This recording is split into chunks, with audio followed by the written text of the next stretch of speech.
નિજ ભાવ સદા સુખનું નિજનો કરો પ્રકાશ જે બહુવિધિ ભવ દુઃખ સમય કરે છે સત્તાના.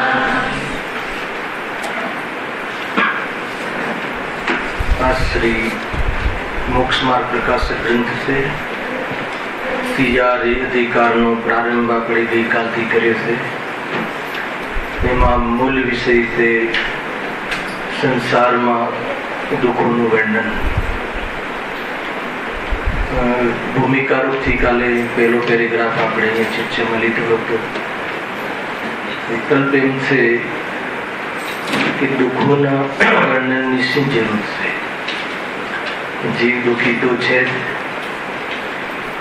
તો પહેલા પેરેગ્રાફમાં એનો જવાબ આપ્યો છે કે દુઃખોનું વર્ણન કરી અને એનો દૂર કરવાનો ઉપાય બતાવો છે.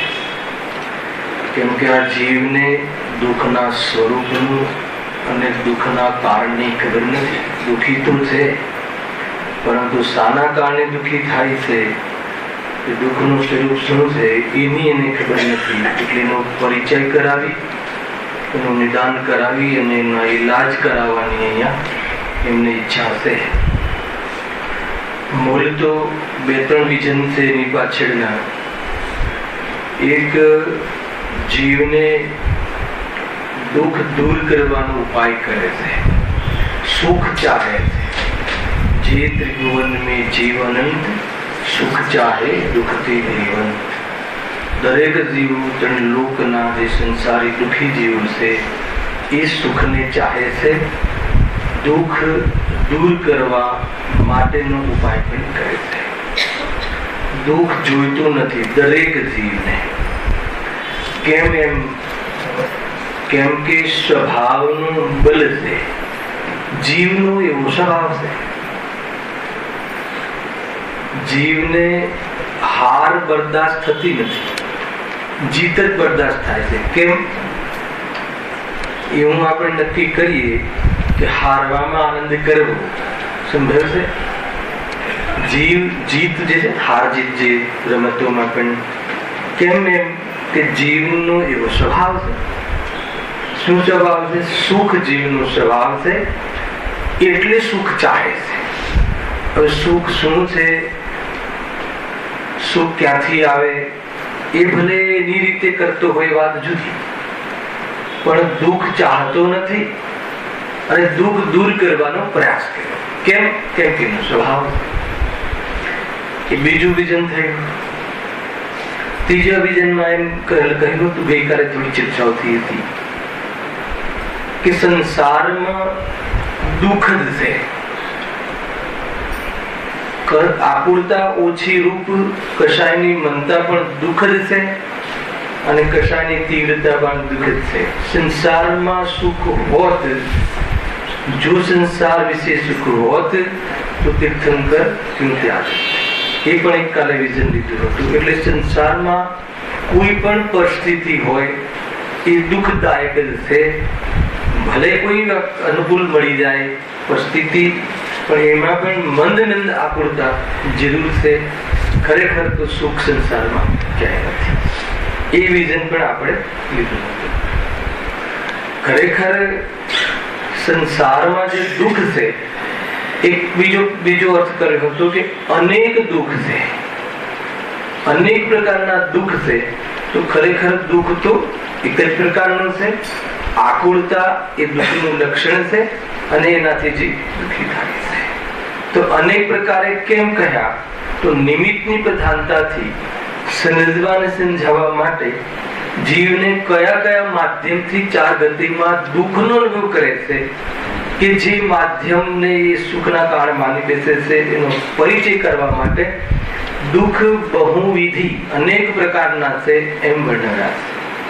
ખરેખર કેટલા દુઃખ છે. જો કોઈની પત્નીની બેવફાઈ, પુત્ર પુત્રી સંબંધી જે પ્રતિકૂળતા, એનો સ્વાર્થ પણ, પુત્ર પુત્રીનું સ્વાર્થ પણ સંસારમાં જોયું.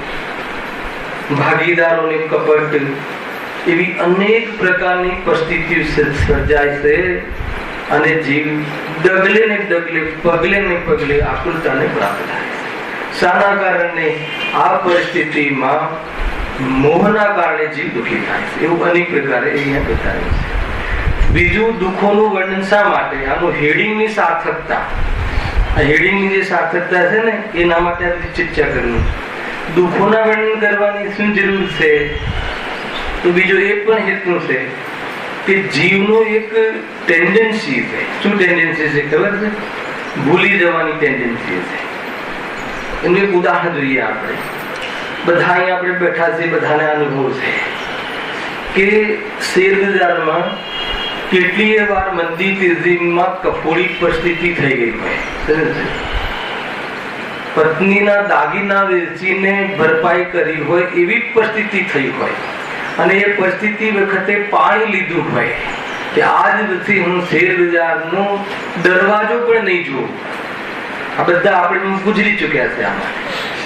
અને પરંતુ થોડા કાળ પછી બહારમાં થોડી અનુકૂળતા બીજી મળી જાય છે, તો એ જે પરિસ્થિતિ જે બની હતી એ ભૂલી જાય છે અને પછી શું કરે છે? ફરીથી એ કાર્ય કરે છે કે નહીં? આ પરિસ્થિતિ, આ એક ટેન્ડન્સી છે જીવની, અને આપણી ટેન્ડન્સીની એ લોકોને ખબર છે, એટલે એનું બજાર ચાલે છે. એલા કે આ સ્વરૂપ છે. ગમે તેવો જીવ હોય, તમે જોઈ લેજો, આપણે ગમે એટલા નિયમ કર્યા, કોક પછવાઈ ગયા, બરબાદ થઈ ગયા, થોડું ઘણી વાર સરખું થાય કે નહીં, આટલું જોરદાર બજાર છે, કવર કરી લઈએ, લાગે છે ભૂલી ગયો, બધું ભૂલી ગયો, નિયમ લીધો હતો ને, કે નહીં એવું?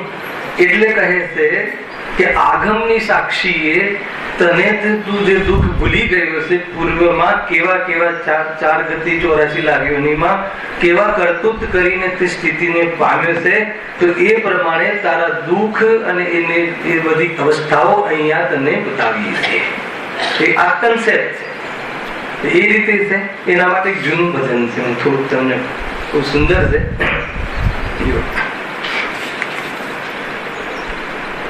સ્વર્ગાદિક में पछतावत थे.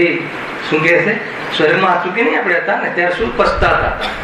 સ્વર્ગાદિક में पछतावत थे, नर देह धरे तो करे तप को. એ વખતે શું વિચારતા હતા? અને અસંયમ રૂપ જીવન હતું, બધું બતાવે છે ને પંચ કલ્યાણકમાં. ભાઈ દીક્ષા કલ્યાણકમાં બતાવે છે ને, કોણ ઉઠાવે આ મુનિરાજ બનવા જાય છે જે રાજકુમાર, કોણ ઉઠાવે દોરી? કોનો મતલબ કે અધિકાર છે? દેવો કહે છે કે અમારો અધિકાર છે, મનુષ્ય કહે કે અમારો અધિકાર છે, અમે એમને પ્રાપ્ત કરી શકીએ છીએ. અંતમાં નિર્ણય લેવાય છે કે મનુષ્ય લઈ જાય. તો ત્યાં દેવો કહે છે કે અમારી જેટલી પણ મતલબ કે સંપત્તિ છે એ તમે લઈ લો, પણ મનુષ્ય જીવનનો અંતર્વૃત્ત કાળ અમને આપી દો. અંતર્વૃત્ત કાળમાં સિદ્ધ થઈ જવાય. શું કિંમત છે? મતલબ કે આપણને જે પર્યાય મિલી છે એમાં આત્માના પુરુષાર્થનો કેવો સુંદર અવસર છે એ ત્યાં ખ્યાલમાં આવે છે. એટલે જયારે દેવ હતા ત્યારે તો બહુ પછતાતા હતા કે ક્યારે, મતલબ કે જયારે નરદેહ મળે તો તપસ્યા આદિ કરી આત્મદૃષ્ટિ પૂર્વક અને મુનિ દશા સાક્ષાત ગ્રહણ કરી અને મોક્ષને જતા રહેશું, એવી જાતિનું ત્યાં ભાવના કરતા હતા. પછી શું થયું? अब भूल गए प्रतिकूल भय, मद भूल गए इतरावत है. ખ્યાલ આવ્યો કે નહીં? ભૂલી ગયા. એટલા માટે અહીંયા ટોડેપલજી કહે છે કે અમે તને યાદ કરાવીએ છીએ. એટલું ઘણા એવા જાતિના દુઃખ ભોગવી ચૂક્યો છે, અહીંયા થોડીક તને અનુકૂળતા મળી છે બહારમાં, તું બધું ભૂલી જાય છે. થોડો પુણ્યનો ઉદય આવે એટલે ભૂલી જાય છે, અને પ્રતિકૂળતા આવે એટલે ભગવાન યાદ આવે છે. આ બી એક ટેન્ડન્સી છે, હે ને? એટલા માટે અનેક શૈલી શાસ્ત્રમાં હોય છે. એને બહારના 4 ગતિના દુઃખોનું વર્ણન, કેવી કેવી ગતિમાં તું ગયો હતો તને ખ્યાલ નથી. પેલા શ્રી ગુરુ પર વિશ્વાસ હોવો જોઈએ. હું તો કે કોને જોયું છે નરક ને કોઈને જોયું છે સ્વર્ગ, તો એની તો વાત જ નથી. કમ સે કમ દેવશાસ્ત્ર ગુરુના વિશ્વાસનો બહુ મોટો રોલ છે. એટલે ગઈકાલે પણ લીધું હતું આપણે. શું કામ શ્રી ગુરુ આપણને ખોટું કહે? કોઈ લાલચ છે નહીં, અને બે લક્ષણ બતાવ્યા હતા ને. અને સર્વજ્ઞ છે, બધું જાણે છે, એટલે બતાવવામાં કઈ ભૂલ ન પડે, અને કોઈ લાલચ છે નહીં, એટલે આપણું અહિત શું કામ છે. આ બે સૌથી મોટા મતલબ કે હેતુ, પ્રબળ હેતુ દેહ શાસ્ત્ર ગુરુની શ્રદ્ધાના પાછળના પ્રબળ. શું કામ આપણું અહિત છે કે જેને આપણી પાસે કઈ અપેક્ષા નથી. બરાબર છે ને? એ રીતે છે. અને એ જે બતાવે છે એ મારો મને હિતરૂપ છે, એ શ્રદ્ધા હોવી જોઈએ, તો રસ લાગશે. અને રસ જો પરિપોષણ થશે તો પુરુષાર્થ પડશે, અને પુરુષાર્થ પડશે તો ફળ આવશે. આખું આ લોજિક જે શ્રી ગુરુ વાત કહે છે વિતરાગ થવાની, એમાં જ આત્માનું હિત છે, મોક્ષમાં જ આત્માનું ભલું છે. તો એ જાતના એમાં વિશ્વાસ આવવો જોઈએ, એવું ભાસવું જોઈએ. સૌથી પહેલા બોલવું જોઈએ એમ નથી કહેતો, ભાસવું જોઈએ. એવું ભાષે તો વિતરાગતાની સભામાં, વિતરાગતાની વાતોમાં રસ આવશે, અને રસ પોષણ કરશે, મિથ્યા રસ ઢીલો પડશે, અને પુરુષાર્થ કરશે સામયિકના કાળમાં, અને એ સમયમાં એક થઈ જશે. કોણ? ઉપયોગ એક થઈ જશે. એક થઈ જશે એટલે ઉપયોગ સ્વરૂપની આજ્ઞામાં નતો રહેતો, તો સ્વરૂપની આજ્ઞામાં આવી હશે. જ્યાં તે રખડતો તો ઉપયોગ એમ છે આખું. એ વાત કઈ ચાલે છે કે ભૂલી ગયો. એટલે અહીંયા શ્રી ગુરુ શું કરે છે? અહીંયા પંડિતજી આપણને દુઃખોના વર્ણન કરવા પાછળનો શું લાભ, શું કામ અમને અમારા દુઃખો યાદ કરાવો છો? દુઃખી તો છે પેલા કે નહીં, તું ભૂલી જાય છે. તારી એ છે ને એ ભૂલવાની આદત છે. ખ્યાલ આવે છે કે નહીં? તું ભૂલી જાય છે કે હું આવો દુઃખી થયો હતો, અને એ દુઃખી થતી વખતે નક્કી કર્યું હતું. શું નક્કી કર્યું હતું? હે ને, હું સ્વપરનું ભેદ વિજ્ઞાન કરીશ, અને રાગને મટાડીશ, અને સુખી થઈ જઈશ. પણ હવે તો એ થોડુંક બહારમાં અનુકૂળતા, સાતાના ઘેરમાં એવો મતલબ કે સુઈ જાય છે કે બસ આપણે તો બધું સલામત છે, એને કઈ સલામત નથી. તું જેને સલામત માને છે એ રીતે સલામત નથી. પણ ભગવાને જે જોયું છે એ રીતે બધું સલામત છે. છ દ્રવ્ય એમ કેમ છે, પણ તું જે પરિસ્થિતિને સલામત માને છે એ ક્યારેય સલામત નથી. સમજવા જેવી છે. ગમે તેવી પોઝિશન હોય એને એ અહીંયા કહે છે. બહુ સુંદર ચર્ચા છે. स्वर्गादिक में पछतावत थे, नर देह मिले तो धरे तप को. પછી શું થયું? અબ ભૂલ ગયે પ્રતિકૂલ ભય, મદ ભૂલ ગયે રાવત હે. હવે ભૂલી ગયા એ બધું. એને સ્વર્ગોમાં જરા વિચાર કરે તો સંયમ બિયમ મળી જાય, તો હવે ભૂલી ગયા. પ્રતિકૂલ ભય, પ્રતિકૂલ ભય એટલે શું? મોક્ષની વિરોધમાં ઉભો રહ્યો. જે સ્થિતિ સ્વરૂપમાં પામવાની હતી, અર્થાત એના માટે જે અનુકૂળતા મળી હતી, એના વિરોધમાં ઉભો રહ્યો. મોક્ષ તત્વના વિરોધમાં, સંસાર તત્વમાં ગમવા લાગ્યો એમ કહે. હવે તો ઉપરથી તું એની પ્રતિકૂળતામાં તું ઉભો રહ્યો, એનાથી પ્રતિકૂળ એટલે વિરોધમાં ઉભો રહ્યો. મધ્ય ફૂલ થઈ, એટલો ફૂલાઈ ગયો કે તને એનું ઘમંડ આવી ગયું. સારું કે અરે અમારે તો બહુ સરસ છે, અને થોડોક ત્યાં સંયમનો ભાવ કર્યો હતો ને, ક્યાં? સ્વર્ગમાં. તો એને પુણ્ય બંધાઈ ગયું, તો એ પુણ્યની બહારમાં અનુકૂળતા મળી, તો અનુકૂળતા મળી તો સારી અનુકૂળતા મળી. સારી અનુકૂળતા મળી. બે ચીજની અનુકૂળતા મળે છે, એક પંચેન્દ્રિય ભોગોની અને બીજું સ્વાધ્યાયની.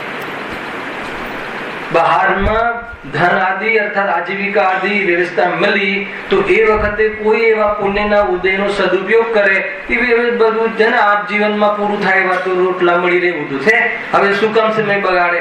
અગર જો એ સીધી દિશામાં વિચાર કરી અને વાસ્તવમાં દેવશાસ્ત્ર ગુરુના શરણમાં જીવન વિતાવે અને એ રીતે પુરુષાર્થ કરે, તો એને ફરી જન્મ ના લેવો. અને બીજું સામા અનુકૂળતા મળે છે, એ બહારની બધી અનુકૂળતા એને અનુકૂળ લાગી કે આમાં સુખ લાગે, તો પંચેન્દ્રિયના ભોગો ભોગી અને એકેન્દ્રિયમાં ચાલુ જાય, નરકાદીમાં ચાલુ જાય છે. શું કરવું છે? કોના હાથમાં છે? પોતાના હાથ. બરાબર ચંદ્રકાંત? સરળ છે ને. ખરેખર એવી જાતિના અધિકાર છે કે આમાં કોઈ બહુ મોટા ગહેરા સિદ્ધાંતની કે કોઈ કરનાર યોગની કોઈ સૂક્ષ્મ વાતો એ કાંઈ નથી. એ બોધગમ્ય પ્રકરણ છે. હર સમય આપણા જીવનમાં જે આપણે કરી રહ્યા છીએ ને એમાં ભૂલો, સ્થૂળ ભૂલો કરી રહ્યા છે કે જેથી આપણે મોક્ષની દૂરની દિશામાં પ્રતિકૂળ બીજી દિશામાં જઈ રહ્યા. મોક્ષ આ બાજુ છે અને આપણે આ બાજુ દોડી રહ્યા છીએ. એમ અહીંયા કહેવું છે પ્રતિકૂલ ભય. अब भूल गए प्रतिकूल भय मद फूल गए इतरावत है. એટલે પાછું ઘમંડ, ઇતરાવત એટલે ઘમંડ કરે. એને અમે તો બસ દુનિયામાં હું જ સુખી છું એ રીતે. પછી આગળ શું? चित पिंड अखंड प्रचंड जिया तुम रतन करंड कहावत हो. શું શ્રી ગુરુની કરુણા ધારીથી ખ્યાલ આવી ભાઈ? શું કહે છે? ચિત્ત પિંડ અખંડ પ્રચંડ જીયા એટલે શું? तुम रत्न करंड कहावत हो. अरे तू तो रत्न नो करंडियो છે. ખ્યાલ આવે કે નહીં? તું તો અખંડ પ્રચંડ સામર્થ્ય વાળો એકરૂપ, કોઈ પણ મતલબ કે ભવોમાં એ રૂપે ન થવા વાળો એવી જાતિનો તું સ્વભાવ વાળો જીવ છે, એવી ક્વોલિટી વાળો તું જીવ છે. ચેતન રાજા છે, જીવ રાજા છે. એમ કેમ છે? निज रूप सजो भव कूप तजो तुम काहे को रूप बनावत हूँ. એટલે તું તારા રૂપને સજાવ, તું તારા આજે તારા જે તને સામર્થ્ય છે એને પ્રગટાવ. તેને આ લઈને નિજનો કરો પ્રકાશ. એનાથી શું થશે? તો કહે છે કે દરિદ્રતા મટી જશે. એટલે આ શું કહ્યું અહીંયા? શાના માટે દુઃખોનું વર્ણન કર્યું છે?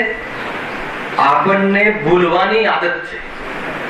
શું ભૂલવાની આદત છે? કે તને આવી જાતિના ફટકા અને કોડા પડ્યા હતા અને એ વખતે તે નિયમ લીધો હતો કે હવે હું આવું નહીં કરીશ. એટલે એ યાદ કરાવવાનું છે. કોડા યાદ નથી કરાવવા, ફટકા યાદ નથી કરાવવા.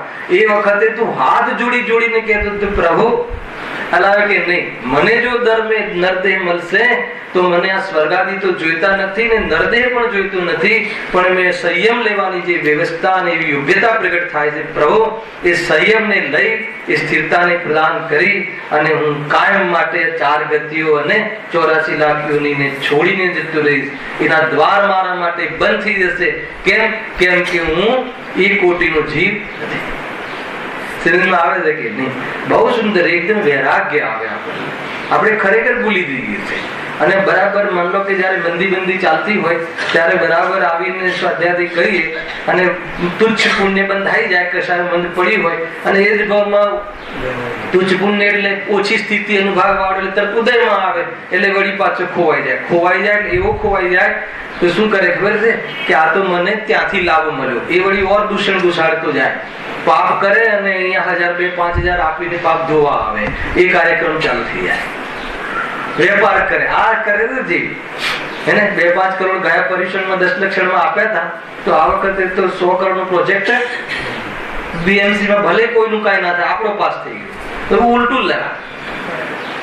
અરે એવી જાતિની બુદ્ધિ, ખોટી બુદ્ધિ એને મતલબ થઈ જાય છે, ભૂલી જાય. અરે કહે છે કે એટલા કરોડ વાળા પણ સુખ તો આત્મામાં છે, કરોડમાં કોઈ સુખ હોતું નથી. સમજમાં આવે છે ચિન્નુભાઈ? આ પદ્ધતિ જો. એટલે બીજું શું લોજિક કહ્યું? કે તું ભૂલી જાય છે એટલે અમે તને આ શાસ્ત્રની સાક્ષીએ, શાસ્ત્રના માધ્યમથી, સર્વજ્ઞના માધ્યમથી અમે તને યાદ કરાવીએ છે કે તે નરકોમાં અને નિગોદોમાં કેવી જાતિના દુઃખો ભોગવ્યા છે. હવે તને ચાન્સ મળ્યો છે. એમ સાનો ચાન્સ મળ્યો છે? બુદ્ધિ પણ ખીલી છે, બહારમાં દેવશાસ્ત્ર ગુરુનો પણ સંયોગ છે, બધી યોગ્યતાઓ મળી છે, તું મંદિરમાં આવતો પણ થઈ ગયો છે. હવે તું જે મંદિરમાં ધર્મ શીખવાનો યા પાઠશાલા છે એ ધર્મ શીખી અને તું તારામાં પ્રગટ કરવાનો પુરુષાર્થ કરી અને આ શરમજનક જે જન્મ છે એ જન્મને તું ટાળી દે. એક જ ચાન્સ છે, એ સમજી લે કે અંતિમ દાવ છે. આગળ પકડીમાં આવે છે. બહુ સીધી વાત છે ભાઈ, હે ને? જીવને જૂનું યાદ કરી અને અરે તું કેવા કાયાકલાપ કર્યા. ભૂલવાનું છે ને. શું ભૂલવાનું છે? ભોગોને તો ભૂલવાના છે અને ભોગોના એના ફળમાં જે પ્રતિજ્ઞા કરી છે એને નથી ભૂલવાનું. એ ધ્યાન રાખવાનું છે. એ રીતે છે.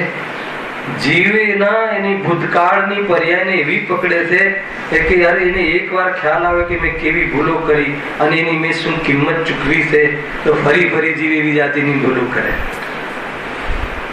છે કે નહીં? આપણે કોઈ ભૂલો થતી હોય જીવનમાં તો એની શું કિંમત ચૂકવી મોક્ષની વિરુદ્ધ દિશામાં જવાનું કાર્ય છે થયું. આ જીવે એને જે કિંમતના ભોગોની જે કિંમત ચૂકવી છે, અગર જો એના રિયલમાં વર્ણન અને જો સદગુણના જ્ઞાનમાં ઝલકે છે, એનું જો ટીવીના માધ્યમથી બતાવે તો અહીંયા તરત વૈરાગ્ય આવી જાય કે અરે આવી ભૂલ, આ ટાઈપની ભૂલ વર્તમાનમાં એ જ ભાવમાં ભૂલો કરે અને એને લઈને એવા ફલો પ્રાપ્ત થયા હોય, એવી જાતિની પ્રતિકૂળતાઓ અને આજે તત્વ જ્ઞાનથી વિમુખ થતા જીવો જોયા છે. એ પરિસ્થિતિમાં એવી જાતિની પરિસ્થિતિ બનતી હોય છે, ફરીથી તો એવી પરિસ્થિતિ ઉભી કરે છે અને ભૂલી જાય છે. એ અહીંયા કહે છે, સમજમાં આવે છે? આ બધું વૈરાગ્યના પાઠ છે. વૈરાગ્ય જીભ પલળેલો ના હોય તો સિદ્ધાંત જે છે ને એ સિદ્ધાંત ઉલટી દિશામાં ઝેર ઓકે છે, અને વૈરાગ્ય હોય તો એક સિદ્ધાંત પર સીધું ઉતરી જાય. ખાલી બુદ્ધિમાં હોય અને અંદરમાં વિરક્ત ના હોય તો એનું મતલબ કે અપ્રભાવના થઈ જાય. પ્રભાવના તો દૂર રાખે. આ છે તત્વજ્ઞાનની વાત કરું છું. અંદરમાં ઉતારવાની વાત ના હોય, એને અંદરમાં મતલબ પોચો ના પડ્યો હોય, જે પાત્રતા ના હોય, અને તત્વજ્ઞાન ભલે જાણતો હોય તો એ કહે છે કે હોનાર જ નોત રહેશે. એ ઉલટી દિશામાં આગ્રહ કરી અને એનું જીવન બગાડતા. એટલે પાત્રતાનો બહુ મોટો રોલ છે, સામાન્ય વાત નથી.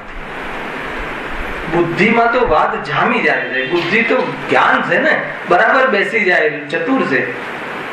પરંતુ સ્વરૂપમાં જવા માટેની જે તૈયારી, ગરજ, એની અંદરમાં જવાની એ પ્રકારની અંદરમાં તીખાશ, એવી જાતિની અંદરમાં એ હોય, દુઃખને દૂર કરવાની ભડાશ, અગર એ જ્યાં સુધી એની પર્યાયમાં એ જાતિનો હોહાકાર ન થાય ત્યાં સુધી એ હાહાકારમાં મરી જશે.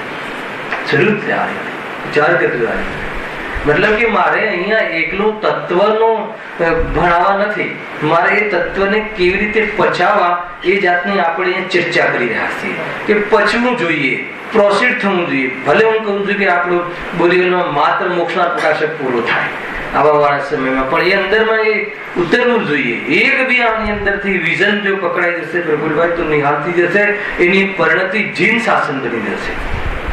અને દ્વાદશાંગના પાઠી જે છે એમાં ભાવ શુદ્ધ કેવડી થઈ જશે. દેડકાની એક સમ્ય દ્રષ્ટિ દેડકાની પર્યાને ગુરુદેવ શ્રી સમયસાની ગાથામાં કહે છે કે ભાવ શુદ્ધ કેવડી સમજમાં આવે છે કે નહીં? બહુ બહુ ઊંચી વાત છે, જરા વિચાર કરજો. કોઈ જ્ઞાન હારવા માટે આ જન્મ નથી મળ્યો, જ્ઞાનને આત્મસન્મુખ કરવાનો જન્મ ને એનો અવસર.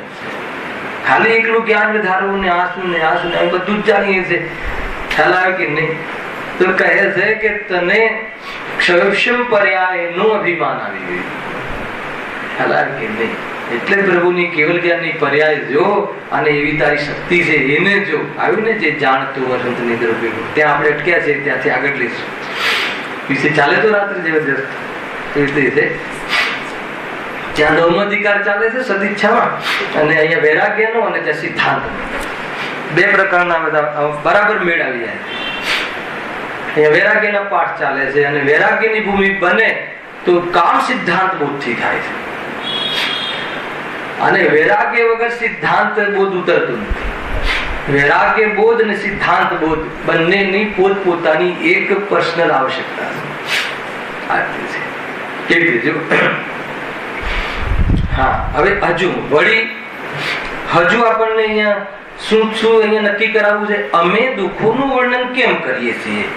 તો અમે અહીંયા દુઃખોના વર્ણન કરવા, દુઃખ શું કામ વર્ણન વધતું? દુઃખનું વર્ણન કરીને તમારે શું લાભ અપાવવો છે? તો કેટલા વિઝન આપ્યા, લખજો પોઈન્ટ ટુ પોઈન્ટ કે આટલા વિઝનથી દુઃખોના વર્ણન. એનાથી અંદરની પરિણતિ આમ જામશે કે નહીં? બરાબર છે, આ તો સાચી છે. આપણે ભૂલી દઈએ. અને દુઃખનું જે સ્વરૂપ આપણે જેને દુઃખના કારણ માનીએ છીએ એ તો દુઃખનું કારણ જ નથી. અને દુઃખ દૂર કરવો છે જો પોઝિટિવ દુઃખ દૂર કરવું, હા દુઃખ દૂર કર્યું છે. કેમ? કે સુખ મારો સ્વભાવ છે, સુખના સ્વભાવનું બલ છે. આપણે દુઃખ નથી જોઈતું, એ સુખના સ્વભાવનું બલ છે. અને સંસારમાં દુઃખ જ છે, સુખ હોય જ નહીં. એટલે તો તીર્થંકરો ત્યાં ગયા, આખા બધા જ વિઝન ફરીથી કહી દીધું. શરીરમાં આવ્યું કે નહીં? એટલા માટે અહીંયા દુઃખોનું વર્ણન કરવામાં આવ્યું છે. વળી કહીને વળી પાછું હજુ અમારે કંઈક કેવું છે. કેમ દુઃખોનું વર્ણન કર્યું છે કે જેમ વૈદ્ય નિપુણ વૈદ્ય, એમ લખ્યું છે નિપુણ વૈદ્ય રોગનું નિદાન કરે છે, બરાબર છે? રોગનું નિદાન કરે છે. અગર રોગને આપણને બતાવે છે તો આપણને વિશ્વાસ આવે છે કે વાત તો સાચી છે. રોગનું નિદાન કરે છે અને રોગજન્ય અવસ્થાઓનો નિશ્ચય કરાવે છે કે જો તને આમ છે ને પ્રભુ જો વળી જેમ નિપુણ વૈદ્ય રોગનું નિદાન તથા રોગજન્ય અવસ્થાઓનું વર્ણન કરી રોગીને રોગનો નિશ્ચય કરાવે છે. આ બીજું સ્ટેપ. પછી શું કામ નિશ્ચય કરાવે છે? નિશ્ચય કરાવી પછી તેને ઈલાજ કરવાની રુચિ કરાવે છે. આ ઉપાય એટલા માટે મેં દુઃખોનું વર્ણન કર્યું. જેમ લોકમાં વૈદ્ય આપણને રોગનું નિદાન એટલે રોગનો પરિચય કરાવે છે કે જો તને આ રોગ થયો, જો તને આમ થાય છે ને, જો તને આમ થાય છે ને, હા પ્રભુ થાય છે, હા સાહેબ થાય છે, બરાબર છે. તો આ બધી એ બધું ઈલાજ એ બધી નિદાન કરે છે અને રોગજન્ય અવસ્થાઓ આમ થયું હતું, તને આમ થયું હતું, તો કે આ બધી રોગજન્ય અવસ્થાઓ છે એનો નિશ્ચય કરાવી અને હવે શું કરાવે છે? એટલો તો વિશ્વાસ આવી ગયો કે આ વ્યક્તિ હવે જયારે રોગ બતાવી દેશે મારો તો કહે છે કે એનો ઈલાજ પણ આનો સત્ય હશે. તો હવે ઈલાજની રુચિ કરાવે છે. રુચિ એટલે શું? અહીંયા ઈલાજ કરવાનો વિશ્વાસ કરાવે. રુચિ એટલે વિશ્વાસના અર્થમાં છે. તને વિશ્વાસ કરાવે છે. કેવી રીતે? રોગ બતાવીને વિશ્વાસ. હા બતાવે. તમને ખ્યાલ છે? તમે જજો ડોક્ટર પાસે તો પેલા શું કરશે કે કેસેટ બતાવશે. કેસેટ બતાવશે ને પેલા જે નળી બ્લોક હોય ને એ બતાવશે, બરાબર છે? કે જો આ એક ફલાણો ભાઈ અહીંયા આવ્યો હતો, તમારા જ મિત્ર હતા અને એની આટલી 90% બ્લોક હતી, બરાબર? બ્લોક બતાવશે. પછી એ બ્લોક પર પછી શું કરશે? એને શું કહેવાય છે? એન્જિયોગ્રાફ નહીં, એન્જિયોપ્લાસ્ટી, જે બી હોય, બરાબર છે? સમજી ગયું, તમને ખ્યાલ આવ્યો. પછી કે અમે આમાં એક ઈલાજ કર્યો અને જો આ નળી છે ને એ નળી જે બ્લોક થતી જે હતી ને એને બ્લોક ઓછી થઈને જો આ ખુલી ગઈ. એટલે શું કરાવે છે? વિશ્વાસ કરાવે છે કે રોગ થયો પણ હતો અને રોગ મટી પણ શકે છે. એટલે તું શું કર? ઈલાજ કર. આ પદ્ધતિ છે કે નહીં? લોકમાં બધું જ એકદમ પરફેક્શન છે. તો હવે આપણને વિશ્વાસ આવે કે નહીં રોગ થયો છે. પેલા એનો વિશ્વાસ આવે કે મને તો રોગ થયો છે. રોગ થયો હોય ઘણી વાર રોગની ખબર નથી પડતી આપણને. ચલો રોગનો નિર્ણય થઈ ગયો. હવે એ રોગને અવસ્થાઓ બતાવી નિશ્ચય કરાવે. જો તને આ બધું થયું, તે આકુરતા, તને પેટમાં દુખતું હતું, તને ચક્કર આવતા હતા, તને આ થતું હતું, તે થતું હતું, એ બધું એ જે થાય છે ને એ બધો રોગ છે. જો હવે એનો ઈલાજ છે. જો અહીંયા આ ભાઈને મટી ગયું, બોલાભાઈને મટી ગયું, આરતી કરી તો મટી જાય, આમ છે તો મટી જાય. તો હવે શું કરાવે? ઈલાજની રુચિ કરાવે છે. એ રીતે અહીંયા કહે છે. એ રીતે જો તેમ અહીં પણ પ્રથમ સંસાર રોગનું નિદાન, દુઃખોનું વર્ણન, સંસાર રોગનું નિદાન તથા એ સંસાર રોગજન્ય અવસ્થાઓનું વર્ણન કરી. એક કયો અધિકાર થયો? બીજો અધિકાર કે ભાઈ આ કર્મની ઉદયમાં આવી બધી અવસ્થાઓ થાય છે, આ ક્લાઇમેક્સ થાય છે ને પછી તું એમાં પર્યા બુદ્ધિ અજ્ઞાનતાથી કરે છે ને દુઃખી થાય છે. પણ એનો ઈલાજ છે એ મેં કહે છે. જો સંસાર રોગનું નિદાન તથા તે સંસાર રોગજન્ય અવસ્થાઓનું વર્ણન કરી સંસારી જીવને સંસાર રોગનો નિશ્ચય કરાવી. સંસાર રોગનો નિશ્ચય કરાવી તેના ઉપાયની એટલે તેના ભાવના ઉપાયની રુચિ કરાવે છે. એટલા માટે અમે અહીંયા દુઃખોનું અર્થાત સંસારના રોગોનું વર્ણન કરીએ છીએ. તારી દુઃખથી નસ નથી દબાવતા. એને પેલા કહ્યું ને દુઃખી તો જીએ અને પાછળ દુઃખો યાદ કરાવવાનો છે. એમ થાય ને કોઈને કે દુઃખ યાદ નહીં, તું જે ભૂલી ગયો છે અને આવા દુઃખોના ઈલાજ છે. અમે તને ઈલાજ યાદ કરાવવો છે કે જો તને આ દુઃખ છે ને એનો ઈલાજ છે, એને દૂર કરવાનો ઉપાય છે. એ બંને અહીંયા બતાવવાનું છે. કયો રોગ થયો છે? સંસાર રોગ. આદિકાલે વિઝન બતાવ્યું હતું કે સંસાર રોગ કોને કહેવાય છે? સંયોગોને સંસાર નથી કહેતા, પણ સંયોગોનું લક્ષ્ય કરવું અને એમાં ચિદવૃત્તિ, એમાં ઉપયોગનું સમર્પિત થવું. સ્વભાવને ભૂલી અને બહારના પર પદાર્થોમાં ઉપયોગની સન્મુખતા અર્થાત ત્યાં એ પદાર્થોને પોતાના માની અને એ તરફનો ઉપયોગનો વેપાર કરતા રહેવું એ આખો સંસાર છે. ખ્યાલ આવે કે નહીં? એનો અર્થ શું કર્યો આપણે કે જે બૈરા, છોકરા, ધન, ધાન્ય આદિ સંસાર નથી, પણ એનું લક્ષ્ય કરી અને જે પાપ પ્રવૃત્તિ આદિ કરે છે એ સંબંધી એની ચીદ વિવર્તન જે એની ચીદ જ્ઞાનની જે પ્રવૃત્તિ એમાં થાય છે એ બધી સંસાર પ્રવૃત્તિ છે. ખ્યાલ તો તમને એક બીજી દિશા ખુલે ને. આ તો બહુ સારું કહ્યું. શું ધન, ધાન્ય આદિ સંસાર નથી, હે ને? તો કહે હવે આપણને છૂટ છે. સારી છૂટ છે. અરે એ ધન, ધાન્ય આદિ જો સંસાર નથી, ઘણા લોકોને લોજિક થાય. તમે હમણાં થોડી વાર પહેલા તો કહ્યું કે મતલબ કે છન્નું રાણી ને આ ને તે ને બધું એને છોડી દીધું, તો અહીંયા તમે ઘડીમાં એમ કહો છો કે સંસાર નથી. સમજમાં આવે છે કે નહીં?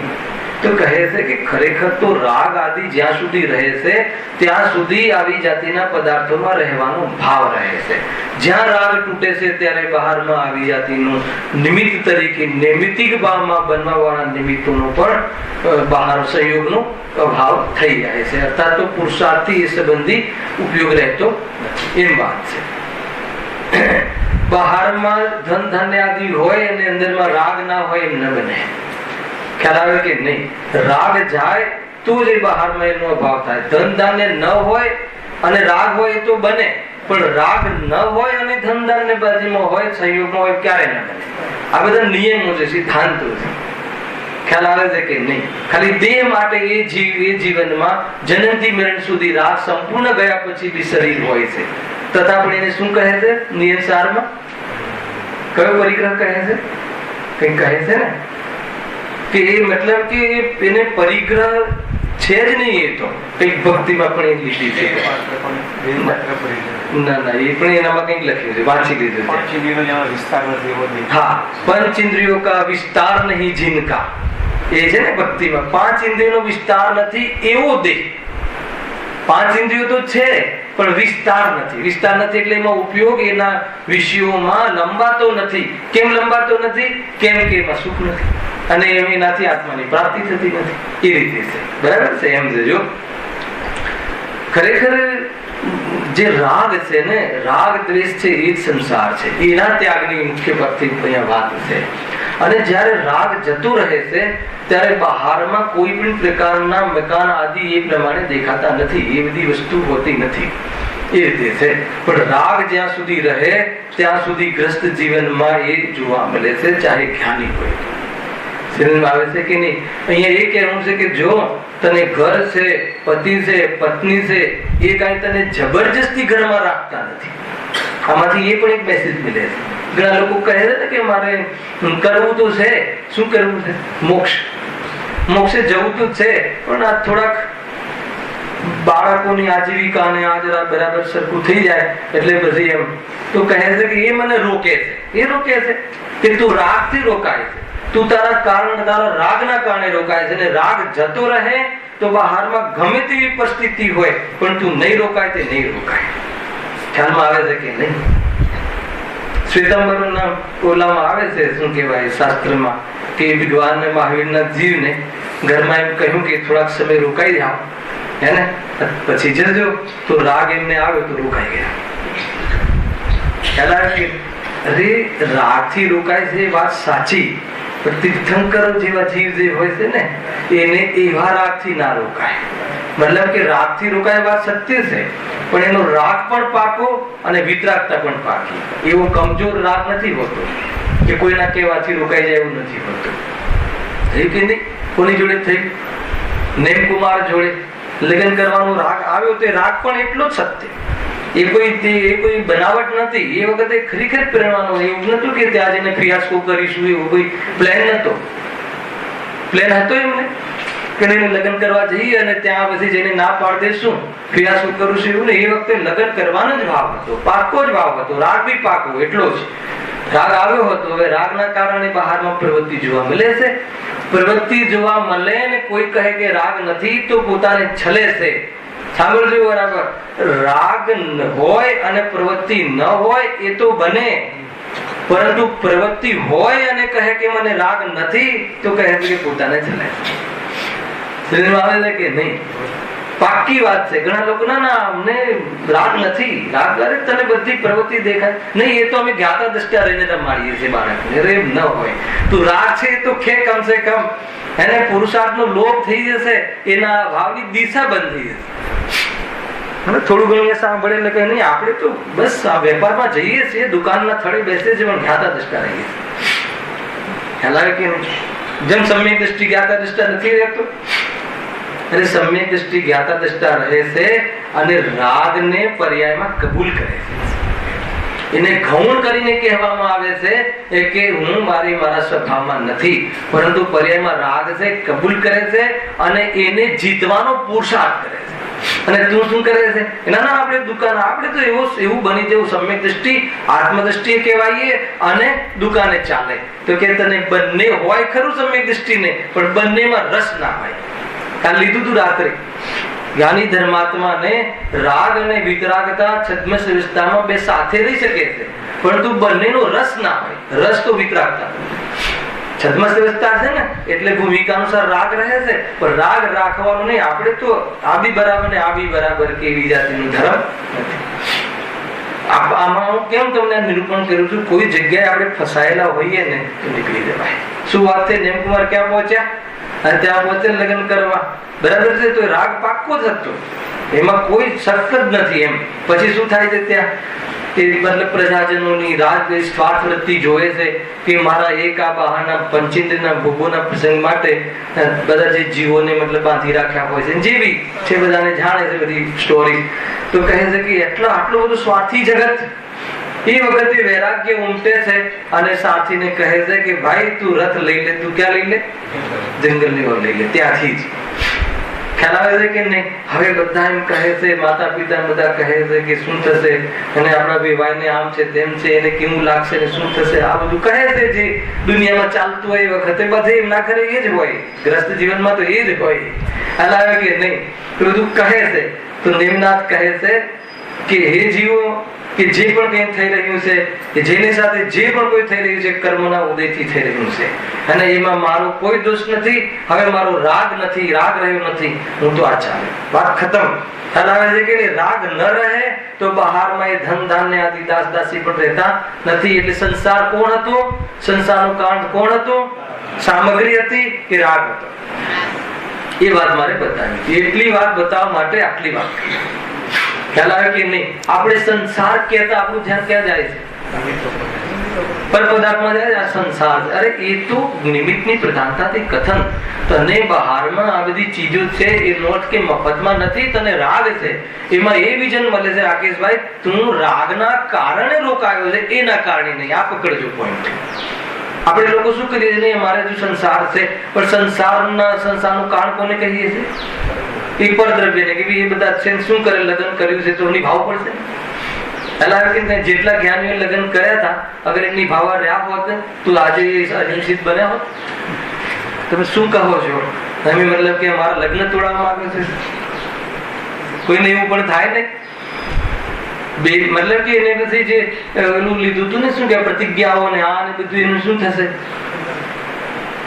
મને પૂછે છે ઘણા, જે આપણે ચર્ચાઓ કરીએ ને કે આ તમે લોકો જે કહો છો કે બ્રહ્મચર્ય વ્રત લઈ લે અને જંગલ ચાલ્યા જઈએ તો પછી એ બેઈમાની ના થાય? તો મને એક સરસ જવાબ આપું છું. બેઈમાની તો ત્યારે કહેવાય કે એ પત્નીને છોડીને બીજી પત્ની કરે, તો એને બેઈમાની કહેવાય. પણ એ પત્નીનો રાગ મટીને સદમાર્ગે જાય તો તારો પત્ની ધર્મ પણ એમ કહે છે કે એને સદમાર્ગે તું ખુશી ખુશી જવા દે, વિદાય કર. એને બેઈમાની નથી. બરાબર છે કે નીતિનભાઈ? બેઈમાની કરી ક્યારે કહેવાય? કે આપણે આ જીવનમાં સોગંદ ખાધા કે હું તને પત્નીના રૂપમાં સ્વીકાર કરું છું, અને પછી તું એ પત્નીને છોડીને બીજી પત્ની કરે, એ મોટામાં મોટી બેઈમાની. ખ્યાલ આવે કે નહીં? પણ એ પત્નીને પણ તું આત્મા જોવે અને બ્રહ્મા રમવાનો તું પુરુષાર્થ કરે, તો સર્વજ્ઞ ભગવાનના આગમમાં એમ આવ્યું કે ધર્મ છે અને એ યથાર્થ છે. ખ્યાલ આવે કે નહીં? તો આપણે આ રીતે ઘણા લોકોને જેને નાચવું ના હોય એને આગળનું વાંકું કે આગળને સીધું કરો તો નાચું. હવે આગનું સીધું જ છે, ચોરસ છે, તું નાચ, તારે નાચવું નથી એટલે બધું કરે છે નખરા. તો કે ભાઈ મારે મોક્ષ તો જવું છે, પણ હમણાં એ તો કહે છે કે પર પદાર્થોના કારણે તું રોકાયો, એવું ત્રણ નહીં. તું રોકાયો છે એ વાત સાચી છે, પણ તું તારા રાગ દ્વેષના કારણે, તું તારા મોહના કારણે રોકાયો છે, બાકી તું બીજા કોઈ કારણથી રોકાયો નથી. અને જો રાગ જે દિવસે જતો રહે છે એ દિવસે તું તને કોઈ રોકી શકતું નથી. એ દિવસે અનેક તીર્થંકરોની માતાઓએ પ્રયાસ કરી જોયો, પણ જ્યારે એ બાળકને, બાલ તીર્થંકરને અંદરનો ભાગ વૈરાગ્ય પ્રગટ થઈ ગયું, વિતરાગતા વધી, તો કોઈ માતાએ ગમે એટલો પ્રપંચ કર્યો હોય, પરંતુ એ બાળકે વાસ્તવમાં મુનિ દશા ગ્રહણ કરીને કાર્ય કર્યું છે કે નહીં? જો ઇતિહાસ ગવાહ હશે. અને માતા તો માતા વળી કરવાનો જ છે જીવ તો, કે માતા છે મારો બાળક કરે રે, બાળક જંગલમાં કેવી રીતે રહેશે, અહીંયા તો મખમલના પલંગ પર સુવે છે અને બરફ જબરજસ્ત ને એનો એસી એર કન્ડિશન આ તે, અને અત્યારે થોડીક ઉંમર રહી ગયો હોત અને થોડોક પરિપક્વ 18-21-22 વર્ષનો થઈ ગયો, સહન શક્તિ વધી ગઈ હોત, 22મા વર્ષે ફેર પૂછો માતાને, માતા હવે જાઓ, તો શું કહેશે માતા? બેટા હમણાં તો તે પ્રભુતામાં, હમણાં તો પગ મૂક્યા છે, આ છે તે છે, લગ્ન કરવાના દિવસો છે, આ છે તે છે, ઠીક છે લગ્ન કરી લો, હવે જાઓ. અને તે લગ્ન કર્યા છે અને એને તે વિશ્વાસ આપ્યો છે, પછી બાળક થયા, તો હવે એક વાર પણ એમ નહીં કે તું જા, કેમ કે રાગનું સ્વરૂપ એવું છે.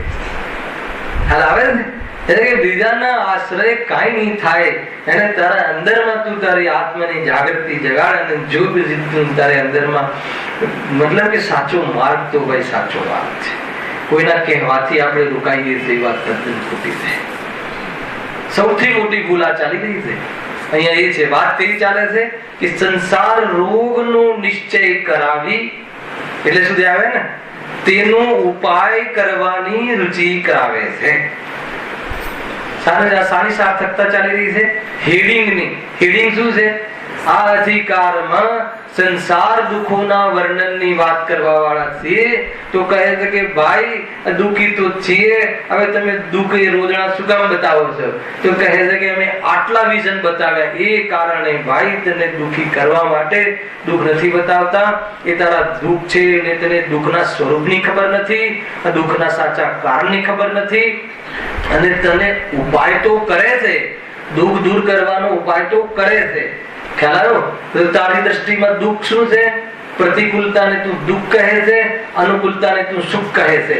તો કહે છે કે તું પ્રતિકૂળતાને અનુકૂળતામાં ફેરવવા ઉપાય કરે છે. કયા ઉપાય કરે છે? ખોટા ઉપાય કરે છે, અનેક પાપ કરે છે, અનેક પ્રકાર તું ધર્મ પણ તું પ્રતિકૂળતાને મટાડવા કરે છે.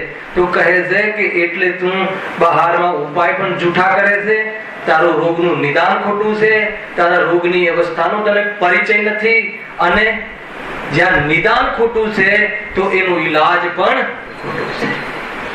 ખ્યાલ આપણને માની લો કે થયું હોય કેન્સર, અને ઓલો કહે કે અલ્સર છે, તો રોગનું નિદાન ખોટું થયું, હવે ઈલાજ અલ્સર નું કરશે કે કેન્સર નું? ખ્યાલ આવે કે નહીં? તો ઈલાજ ખોટો કરશે તો રોગ મટશે કે વધશે? મટશે, મતલબ કે મટશે તો નહીં પણ વધશે. સમજમાં આવે છે? એવી રીતે કે તને જે રોગ છે, તને આત્મ ભ્રાંતિનો રોગ છે, ખરેખર એ રોગ છે, રોગ એક જ છે. ખ્યાલ? અને એ રોગને, એ રોગ જો તને એક ખબર હોય તો તું એનો ઈલાજ જો બરાબર કરે તો કહે છે મટે. ખ્યાલ? સંસારમાં દુઃખ મટાડવા, દુઃખના કારણ આપણે ઉદાહરણ લઈએ. આપણે અજ્ઞાનતામાં દુઃખના કારણ કોને માનીએ છીએ? બરાબર છે? દુઃખના કારણ કોને માનીએ છીએ? બહારમાં દરિદ્રતા હોય, બહારમાં અભ્યસ્ત થવું, બહારમાં એવી જાતિના ઉદયો ખોટા આપણે જે સમજીએ છીએ આવવા, મતલબ એ રીતે કોઈને આપણે દુઃખના કારણ માનીએ છીએ. સ્વાભાવિક છે ને? હવે એ આપણે દુઃખના કારણ માન્યા, હવે શું કરીશું? ઈલાજ કરો. હવે ઈલાજ કરો. શું ઈલાજ કરીએ છીએ? શરીરને મતલબ કે સ્વસ્થ કરવા માટેના પ્રયાસો કરીએ છીએ, બહારમાં ધન ધાન્ય મેળવવા માટેના પ્રયાસો કરીએ છીએ. બરાબર છે? તો તમે કહી શકો છો કે ભાઈ અમારે તો એ બધો પ્રયાસો કર્યા અને મળી પણ ગયું ને થઈ પણ ગયું. એક તો સર્વથા રહેતું નથી. એક બરાબર છે. બીજું, દરેકને એ પ્રમાણેનું થતું નથી. 2, ત્રીજું, તારા કારણે થતું નથી, તારા પુણ્યના ઉદયમાં હોતું થાય છે. 3, ચોથું, કદાચ પુણ્યના ઉદયથી થઈ જાય તો એમાં એક તો સર્વથા પરિસ્થિતિ રહેતી નથી અને મળ્યા પછી પણ તું સુખી થઈ જાય એમ નથી. એટલા માટે કહે છે કે તારા દુઃખના કારણ માનમાં રૂપ ખોટા હતા અને જ્યાં કારણ ખોટું હતું એનું નિદાન ખોટું હતું અને એટલે તારો ઈલાજ પણ ખોટી જગ્યાએ થઈ રહ્યો છે. એકદમ પરફેક્ટ છે ચંદ્રકાંતભાઈ, બરાબર છે? તો એનાથી શું થશે? તો કહે છે કે દુઃખ દૂર નહીં થાય. દુઃખી ને દુઃખી પરંપરા મતલબ સંતતિ રૂપે રહ્યા કરે છે. ક્યારે આ બ્રેક આવે આની અંદર અને ક્યારે આ મતલબ કે ક્યારે તૂટે એની ખબર સમજમાં આવે ને. એકદમ પરફેક્ટ છે. તમે વિચારજો, મેં આનો બહુ વિચાર કર્યો કે કઈ રીતે પંડિતજી કેમ આમ કહે છે, કેવી રીતે. તો કે કેટલી સરળ ભાષામાં કે એટલા માટે અમે તને રોગનું નિદાન કરાવીએ છીએ. પહેલા તો જો તું કોઈ સ્થિતિને સુખ માની લેશે તો કે સંસાર વિશે તો સુખ છે જ નહીં. આપણે સુખના નામે શું પ્રાપ્ત કરવા માંગીએ છીએ? બતાવો રાકેશ. સુખના નામે શું પ્રાપ્ત કરવા માંગીએ છીએ? સંયોગોને વધારવા અને એ સંબંધી અનુકૂળતા. બરાબર છે? હવે જેના શરણમાં તમે સુખને સમજવા આવ્યા છો એ બધી વસ્તુ એને છે, એનો અર્થ એ દુઃખી છે. કોણ? મુનિરાજ. સમજમાં આવે છે કે નહીં? બરાબર છે પ્રફુલભાઈ? કઈ રીતે નક્કી કરશો બતાવો? દેખો ભાઈ, એ બતાવો કે ગુરુદેવને કેટલી ફેક્ટરી હતી. બરાબર? બહુ સીધું. આપણે તો વર્તમાન એટલે આપણા ખ્યાલમાં એકે ફેક્ટરી નથી, એકે દુકાન હતી. દુકાન હતી એ પણ ત્યાગીને આવી ગયા ને, હતી નહીં ને. બરાબર ચંદ્રકાંતભાઈ? તો પ્રમાણ છે ને આપણી પાસે. ઠીક છે. અચ્છા, હવે આપણે સુખ માટે શું કરીએ છીએ? એક બ્રાન્ચ ખોલીએ છીએ ને. અત્યારે ક્યાં છે બ્રાન્ચ તમારી? હે ને, જયપુરમાં. પછી બ્રાન્ચ ક્યાં? એક દિલ્હીમાં કરી હતી, એક દુબઈમાં કરી દઈએ. ખ્યાલ? તો એ વાત નક્કી થઈ જાય છે કે આપણે જેમ જેમ બ્રાન્ચ વધારતા જઈએ એમ એમ સુખના સાધન વધારતા જઈએ છીએ અને સુખ વધતું જશે. બરાબર છે? પાકી કે નહીં વાત? પાકી. એટલે જ કરીએ છીએ. એમાં શું છે? નક્કી છે. બરાબર છે? તો પછી એમાં આપણે શું માને ખબર છે? ગુરુદેવને દુઃખી માને છે. તમને બોલવાની તાકાત કે ગુરુદેવને તો કોઈ એક બ્રાન્ચ હતી, એ બ્રાન્ચ બી છોડી દીધી જેવી હતી એક એમના ગામમાં. બરાબર છે? તો હવે કાં તો મતલબ કે હવે આપણે સાચા, કાં તો બતાવો, નક્કી કરો. તો કહે છે કે ભાઈ ભૂલ છે, ભૂલ છે. સમજમાં આવે છે કે નહીં? જેને લઈને આપણે જે સુખના અને દુઃખના કારણો માનીએ તો પછી દુઃખનું કારણ તો ખરું કે નહીં? એ દુઃખનું પણ કારણ નહોતું ને સુખનું પણ કારણ નહોતું. એનાથી મારી કોઈ પ્રયોજન સિદ્ધિ થતી નથી. મારો ઉપયોગ બરબાદ શું કામ કરું? એ રીતે ત્યાંથી એ નીકળી ગયા. તો દુઃખનું કારણ કોણ હતું? મારી માનવું એ દુઃખનું કારણ હતું.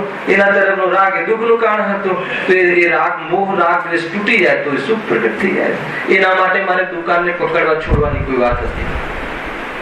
આખો થીમ આપણને ખબર પડે છે. એ રીતે છે. એટલે આપણે વિચારીએ કે આપણે દુઃખી કેવી રીતે? દુઃખ અહીંયા શું કામ દુઃખનું વર્ણન કર્યું? કોઈ કહે કે શું વાત કરો છો? અમે દુઃખી છીએ એ પણ ખબર નથી. હા કે નથી ખબર? કેમ કે તું જે સુખી થવાની અવસ્થા માગે છે ને એ સંસારની અવસ્થા છે. અને અહીંયા પહેલી લીટીમાં કહ્યું કે સંસારમાં દુઃખ જ છે, સંસારમાં સુખ છે જ નહીં. અને તું સંસારમાં જ સુખની કલ્પના કરે છે. એટલે કોઈ અવસ્થા વિશેષને સુખરૂપ માને છે અને કોઈ અવસ્થા વિશેષને તું દુઃખરૂપ માને છે કે નહીં? બરાબર છે કે નહીં? 1 બેડ હોલ કિચન માંથી 2 બેડ હોલ કિચન માં આવે એને તું સુખ માને છે. એનો અર્થ 1 બેડ હોલ કિચન માં દુઃખ અને 2 બેડ હોલ કિચન માં સુખ. કે તારે કોઈ અહીંયા કહે છે કે સંસારમાં ચક્રવર્તીના મહેલવાળી અવસ્થા પણ સુખરૂપ નથી. કે નહીં? એટલે આપણે દુઃખનું કારણ નાનો ફ્લેટ માન્યો, મોટો ફ્લેટ સુખનું કારણ માન્યું. એટલે સુખના કારણને મેળવવા માટે ઈલાજ ચાલુ કર્યો. તો શું ઈલાજ ચાલુ કર્યો? પેલા લોન લીધી એને સુખી થવા માટે. હર મહિને મતલબ 1 થી 10 તારીખ ને 1 થી 30 તારીખમાં 1 તારીખમાં ક્યાંથી ભરીશું એની આકુરતા લઈને આવે. સમજમાં આવે છે કઈ? 1 થી 1 તારીખે એને વચ્ચે કઈ બ્રેક આવી ગયું, એકદમ બહુ જ સરળ ભાષામાં આપણી ભાષામાં તમને બતાવી રહ્યો છે. એક તમને આપણને ખ્યાલ આવે. એટલે અહીંયા કહે છે કે તને તારા દુઃખની ખબર નથી. તો બતાવો દુઃખ શું છે? કે ભાઈ તને બહારમાં જે આવી અવસ્થાઓ થઈ છે ને એ કર્મજન્ય અવસ્થા છે. પ્રભુ બતાવો કે આ કર્મજન્ય અવસ્થા કયા કારણે થઈ? તો કે એના એ સ્તિગ્ન ગુણો, સ્તિગ્ન તારા ભાવ, રાગ દ્વેષના કારણે એ ત્યાં આવા કર્મ બાંધ્યા છે ને કર્મ ઉદય પામ્યા છે. બરાબર છે? એટલે આ સ્થિતિ થઈ છે. હવે શું રોગ છે? અને ફરી પાછી તે ભૂલ કરે છે કે એમાં વળી પાછું લક્ષ કરે છે અને કર્મ બંધ કરે છે. વળી પાછી એવી સ્થિતિ બધી આવશે. તો કહે છે કે તને ખરેખર મૂળ કારણ તો તારા જે મોહ રાગ દ્વેષ ભાવ હતા ને એ અજ્ઞાન હતું ને એ છે. એનો હવે એનો ઈલાજ કરે એટલે તને રોગનું નિદાન કરાયું. હવે શું? એનો ઈલાજની રુચિ ભાઈ આજે છે છૂટી શકે છે. આ લખ્યું 9મા અધિકારમાં સ્પેશિયલ આની મતલબ કે આખો પેરેગ્રાફ આપ્યો છે કે ખરેખર તું સામગ્રીથી દુઃખી નથી, તું કશાયથી દુઃખી છે. એમાં એ રીતે લીધું કે તું સુખી બે રીતે થઈ શકે. કઈ રીતે બે બતાવીશ ખબર ના? કે યાદ છે? અભ્યાસ કરો, સ્વાધ્યાય કરો, પાછલું ભૂલી જવું એ ઠીક નથી. આ તો બધી મૂળ થીમ છે. કાં તો પર પદાર્થ તારી ઈચ્છા પણ પરિણમી જાય, કાં તો તારી ઈચ્છા મટી જાય. આ બે સુખની પદ્ધતિ છે. એમાં કઈ સરળ છે ભાઈ? ના આ બધા પદાર્થો બરાબર મારે પરિણમી જાય એટલે મારે માનો આ જોઈએ ને મળી જાય તો કે હું સુખી થઈ જાઉં. ખ્યાલ આવ્યો? તો કહે છે કે દરેક દ્રવ્ય પોતાને આધીન પરિણમે છે, પરને આધીન પરિણામ થતું નથી. એ તમે વિચાર કરો તો વ્યવસ્થા જ નહીં બને. એટલે પહેલો ઉપાય છે એ તો ભ્રમિત થવાનો છે અને એ ઉપાય આપણે અનાદિથી કરી રહ્યા છીએ. એટલું જોરદાર છે મોક્ષમાં પ્રકાશકમાં કે આપણે ત્યાં ને ત્યાં વિષય મળી જાય છે. ખ્યાલ આવે? એ છે ઉપાય જે આપણે ઈચ્છીએ એ બધું મળી જાય. ખ્યાલ આવે? હવે એમાં શું ઉપાધિ થશે? એક ઉપાધિ માન લો કે એક સરસ અહીંયા બિલ્ડિંગ બને, 5મા નંબરમાં વેસ્ટ ઉપરનો એક ફ્લેટ છે. હવે તમને એમ થાય પ્રફુલભાઈ કે મને મળી જાય તો સુખી થઈ જાય. હું ઈચ્છું કે મને મળી જાય તો સુખી થઈ જાય. તો હવે એ ફ્લેટને કોના પ્રમાણે પરિણમવું? તમારા પ્રમાણે કે મારા પ્રમાણે? ઉપાય સાચું છે? અસંભવ ઉપાય છે. કેમ કે દરેક પદાર્થનું પરિણમન પોતાને સ્વાધીન છે, આપણા આધીન પરિણમતું નથી. એટલે આ ઉપાય તું જે કરે છે અનાદિને બંધ કરી દે. તો પછી બીજો ઉપાય શું છે? કે તને ઈચ્છા છે એ મટાડી દે. ઈચ્છાનો અભાવ થાય તો તું સુખી થઈ જાય. તો પછી આગળ લખે છે કે શું ઈચ્છાનો અભાવ થઈ શકે છે? તો કે એમ તો બની જ શકે છે. એવું એવી જાતિનું પ્રમાણ એમ તો બની જ શકે છે. એ ઔપાધિક ભાવ છે. જેમ અગ્નિના સંપર્કમાં આવતા પાણી ગરમ થાય છે છતાં એનો સતત સ્વભાવનો અભાવ ન થવાના કારણે અગ્નિનું નિમિત્તપણું દૂર થતા એ પાણી પોતાના સ્વભાવને પોતાના ઉપાદાનથી પાછું પ્રાપ્ત કરી લેશે. એવું આપણે જગતમાં એક તુચ્છ પૂદગલમાં જોઈ શકીએ છીએ. તો આ જીવમાં નિમિત્તની દ્રષ્ટિથી થતા નૈમિત્તિક રાગાદી ભાવ ઈચ્છા, પરદ્રવ્યને જોઈને આ મારું માનીને એને મેળવવાની થતી ઈચ્છા, અગર સ્વપનના ભેદ વિજ્ઞાન ગુરુએ બતાવેલા જ્ઞાન દ્વારા અને જો જ્ઞાન કરે નિમિત્તની દ્રષ્ટિ છૂટે અર્થાત સ્વભાવની દ્રષ્ટિ થાય તો એવા નૈમિત્તિક ભાવ ઈચ્છાઓનો ભાવ થાય છે. અને આ સાચો ઉપાય છે. અનેક લોકોએ કર્યો છે, અનેક સિદ્ધો થઈ ગયા છે. એ બાહ્ય પ્રમાણ વર્તમાનમાં જ ઘણા જીવો એવા છે કે ઘણાને ઘણી ઓછી કસાય છે. અને બીજાની વાત જવા દો, તારા જીવનમાં જ ઘણા એવા એવી જાતિના પ્રસંગો આવે છે કે કસાયો ઘટે છે. તો જે ઘટી શકતું હોય એ મટી કેમ ના શકે? અગર જો તું એ દિશામાં વિચારે તો એને મટાડવાનો પુરુષાર્થ કર તો મટી શકે છે. મટી શકે છે કે નહીં? આ ઈલાજ છે. આ 9મો અધિકારનું બધું છે. હવે 9મો જ્યારે આવીશું ત્યારે આવશે, પણ આપણે થોડુંક સાથે ચાલીએ એટલે તમારું મેઇન એનું પ્રયોજન મળી જાય. દુઃખ બતાવવાનું કારણ એ છે ભાઈ કે તને ખરેખર તારા દુઃખની ખબર નથી. અરે જેને દુઃખનું નિદાન નથી, દુઃખી તો છે પણ આ દુઃખ છે એ ખબર નથી. કોઈ દુઃખની પરિસ્થિતિને તો ભ્રમથી સુખરૂપ માની લેશે. એ મારે બતાવવું. કેમ? આ કયા ધારે પહેલી સ્થિતિમાં લખ્યું છે કે જો સંસારમાં પણ સુખ હોત તો સંસારથી છૂટવાનો ઉપાય શા માટે કરીએ? એનાથી શું કહે છે કે સંસારમાં કોઈ બી પરિસ્થિતિ સુખરૂપ નથી. જે પરિસ્થિતિને તમે એચીવ કરવા માંગો છો એ પરિસ્થિતિ પણ સુખરૂપ નથી. અહીંયા શ્રી ગુરુ કહે છે કે તે પરિસ્થિતિ પણ અનંતવાર ધારણ કરી છે. અજ્ઞાનને લઈને ચક્રવર્તી પદ બી જો પામવા મળતું હોય તો એવી જાતિની પણ પરિસ્થિતિ તને મળી ગઈ છે. ખ્યાલ આવે છે કે નહીં?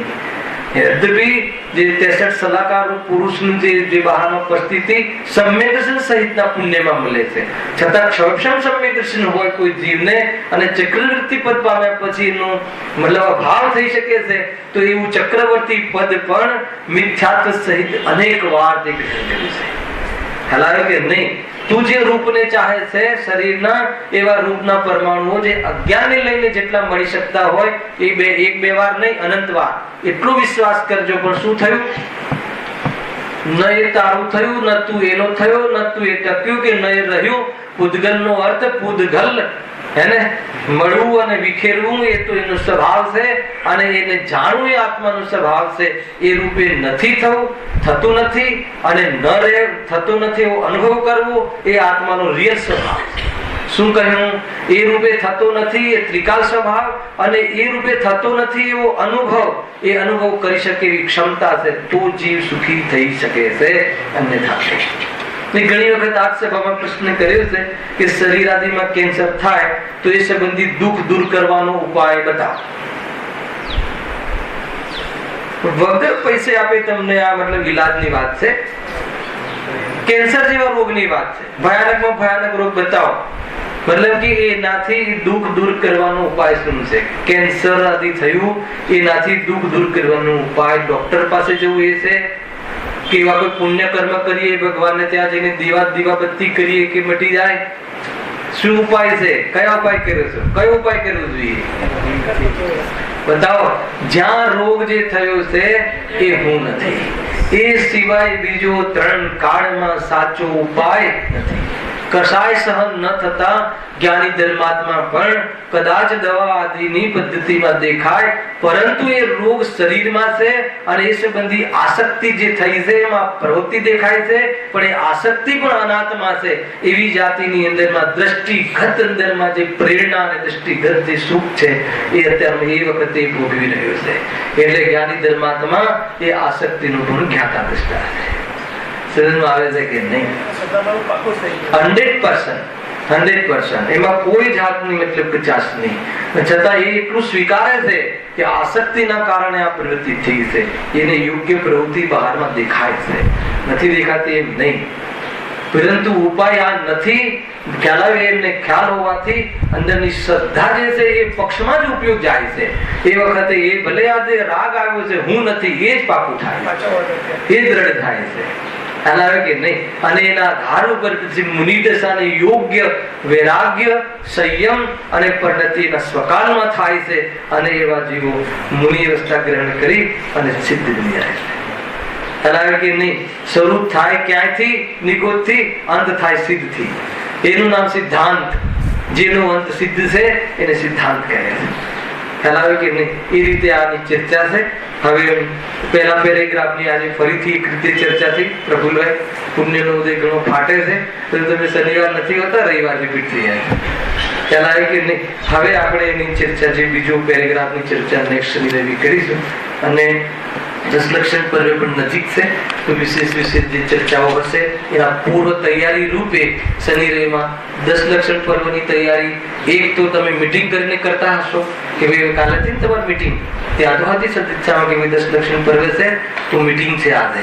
અને એક શનિ રવિવારે બી આપણે થોડાક અંશો જોઈશું કે દશલક્ષણ પર્વની તૈયારી કઈ રીતે કરવી, એની ચર્ચા. પહેલા કીધું હોય તો કામમાં આવે, તો તમે દર વખતે કહો કે પર્વ પછી તમે ઘણું કહો છો, પહેલા કઈ કહો તો અમે તૈયારીઓ કરીએ. એની ચર્ચા આપણે સહેજાનંદ